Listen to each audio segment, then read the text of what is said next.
Saudações esportivas. Não é privilégio do Flamengo treinador estrangeiro no futebol brasileiro.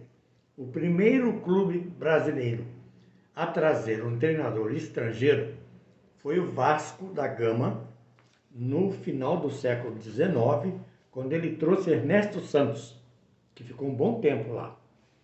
Um português, até porque o Vasco, como a Portuguesa de São Paulo, tem um relacionamento muito estreito com Portugal, por ser equipes que têm sócios, têm torcedores, têm empreendedores lusitanos. Bom, e depois disso aí, nós já tivemos vários outros treinadores estrangeiros. A gente teve Dom Ernesto Filpo Nunes, no Palmeiras, Jorge Joreca, no próprio Vasco da Gama, Jorge Joreca, Ricardo Careca, no Palmeiras, Paulo Bento, no Cruzeiro, já na década de 2020 agora, 2016, se não me engano. Aí quando chegou 2019, começou aquela onda de que treinador brasileiro é desatualizado, ultrapassado, desinformado, não tem mais, não presta mais, não serve mais, etc. E começou aquela onda de contratação de treinadores portugueses, argentinos e espanhóis. Então vieram uma série de grandes nomes, de nomes. O primeiro deles foi Jorge Jesus, de Portugal, foi para o Flamengo. E aí teve Ricardo Sapinto, no Vasco da Gama, Jesualdo Pereira no Santos, Domenech Torrente no Flamengo, Jorge Sampaoli no Santos e no Atlético Mineiro, diga-se de passagem, é outro trapalhão,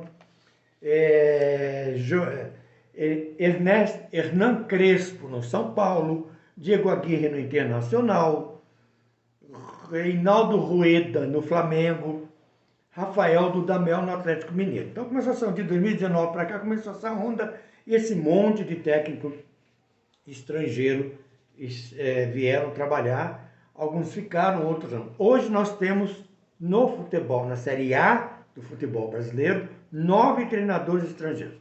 Nós temos Abel Ferreira, português, no Palmeiras, já está há 2 anos e meio.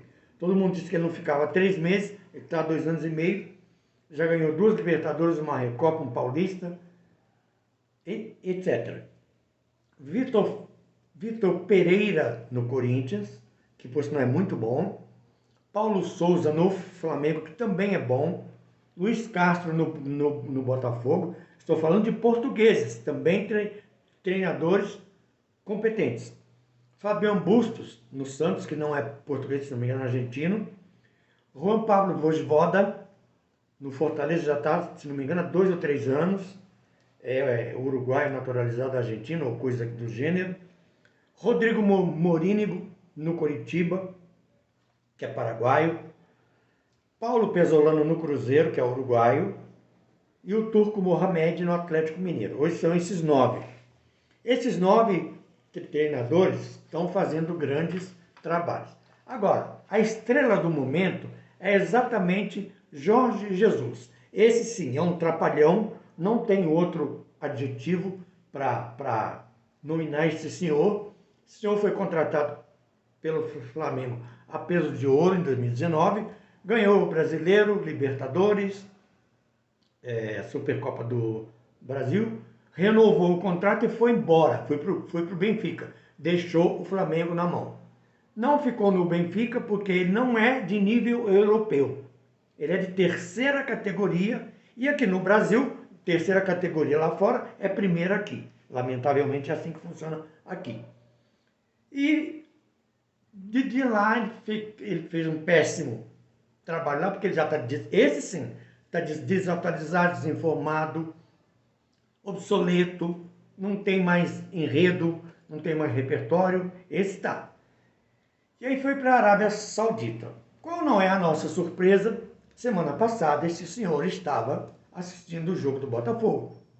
Esta semana ele deu uma entrevista não, ele conversou com o Renato Maurício Prado, na casa dele, ou na casa do Maurício, nem sei aonde, e, desculpa a expressão, vomitou uma série de besteiras que ele não devia ter falado, e ainda envolveu o Gabigol, que ele disse que o Gabigol falou para ele que a diretoria do Flamengo está embarreirando ele, não quer que os jogadores conversem com ele. Será que o Gabigol falou isso? Pelo que eu conheço de Gabigol, ele é meio atirado sim, mas ele não é de falar bobagem. Essa é a primeira coisa. A segunda, Jorge Jesus é um trapalhão, é um mau caráter. Este senhor é mau caráter, porque ele deixou o Flamengo na mão, e ele agora está sondando o Flamengo para mandar o Paulo Souza, o compatriota embora. Ou seja, se ele faz isso com o compatriota dele, o que ele não fará com outras pessoas? Então, esse é o primeiro ponto. Tem vários pontos que eu quero tocar aqui hoje. O segundo ponto, está todo mundo criticando o Jorge Jesus. Agora, eu tenho por princípio o seguinte: se eu chamo aqui na minha casa para conversar comigo, para um jantar, digamos assim, vamos citar o nome famoso, Hulk. Evidente que eu vou perguntar para ele: eu posso publicar isso? Eu não posso? É o que o Renato Maurício Prado tinha que ter feito. Pode publicar ou não. Agora, se o cara chegou na casa do Renato e falou isso tudo, não pediu segredo, Renato fez certíssimo em publicar tudo que o Jorge Jesus falou. Inclusive, de segunda-feira, no Bem Amigos, ele vai estar sendo entrevistado, diz que vai confirmar tudo o que ele disse. Bom, primeiro que ele já perdeu a moral, já perdeu a credibilidade, quando ele dá prazo ao Flamengo, dia 20 de maio, para resolver, ou senão ele vai resolver a situação dele. Cara, vai embora. Vai embora que você perdeu a moral, a credibilidade e a vergonha na cara. Isso chama-se falta de vergonha na cara. Porque um colega de profissão não faz isso com o outro. É a mesma coisa que eu chegar na direção da TV que eu trabalho e pedir para mandar um colega meu embora. É a mesma coisa. Não é ético. Ele não tem ética. E outra coisa, está todo mundo metendo o pau nele. Agora, por que tem que falar também dele? Sim, principalmente essa semana. Mas tem que falar também dos ex-presidentes da CBF. Processado, preso, escondido.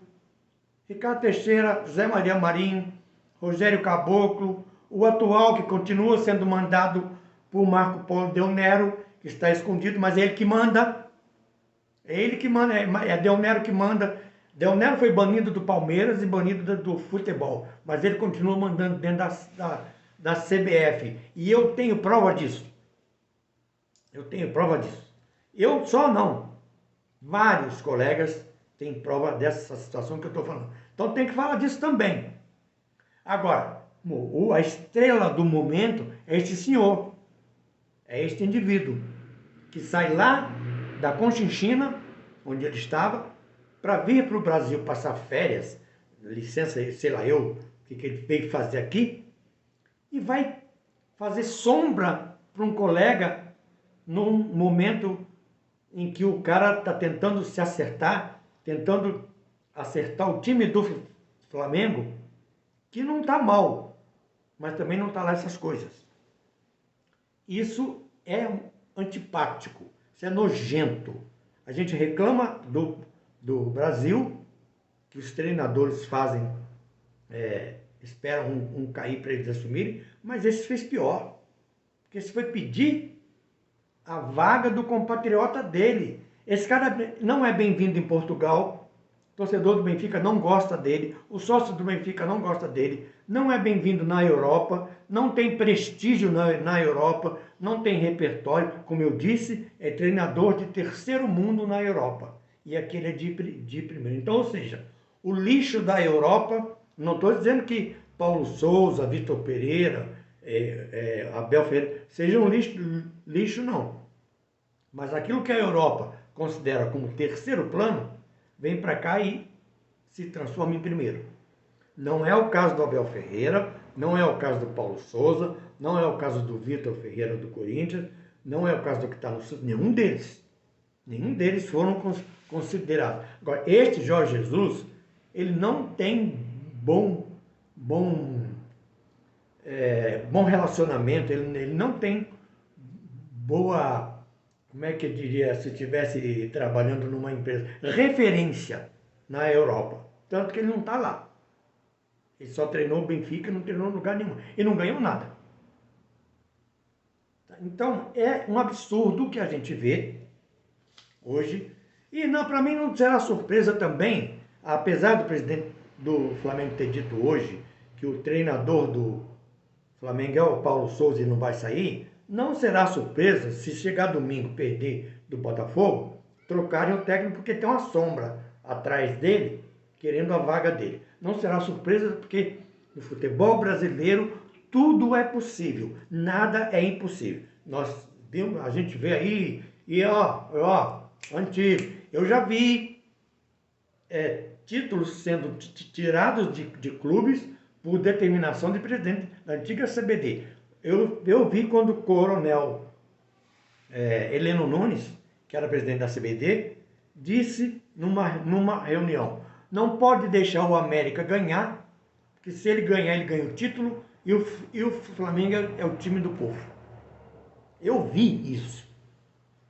E aí a gente vê 87, 92, 2004, 78, entre outras situações que já aconteceram. Então, no Brasil, nada é impossível. No futebol brasileiro, nada é impossível. Agora, o que não é possível é se permitir ainda que este indivíduo, mau caráter, sem vergonha na cara, sem ética, continue no Brasil aliciando diretores e jogadores para voltar para o clube que ele abandonou.